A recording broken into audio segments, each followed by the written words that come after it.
Highly recommended.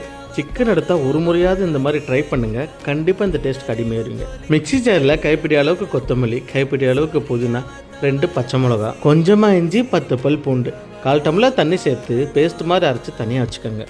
சிக்கனை ஒரு முறைக்கு 2 முறை சுத்தம் பண்ணி 1/2 டம்ளர் மஞ்சள் பொடி, 1 ஸ்பூன் கறி மசால் பொடி, 1 ஸ்பூன் மல்லிப்பொடி, கொஞ்சம் சிக்கன் மசாலா, கொஞ்சம் தயிர், ஃபைனலாக நம்ம அரைச்சி வச்ச பேஸ்ட்டை சேர்த்து நல்லா மிக்ஸ் பண்ணி விட்டுட்டு ஒரு 10 நிமிஷம் ஊற வச்சுருங்க. 10 நிமிஷம் ஊறினதுக்கப்புறம் கடாயில் கொஞ்சம் நல்லெண்ணெய் இல்லை கடலெண்ணெய் சேர்த்துக்கோங்க. எண்ணெய் சூடானதும் சீரகம், சோம்பு, பட்டை, கிராம்பு, ஏலக்காய் சேர்த்துக்கிட்டு 3 பல்லாரி நறுக்கி நல்லா மிக்ஸ் பண்ணி விட்டுருங்க. சுவைக்கு தேவையான உப்பு சேர்த்துக்கிட்டு கொஞ்சம் கருவேப்பிலை சேர்த்துக்கோங்க.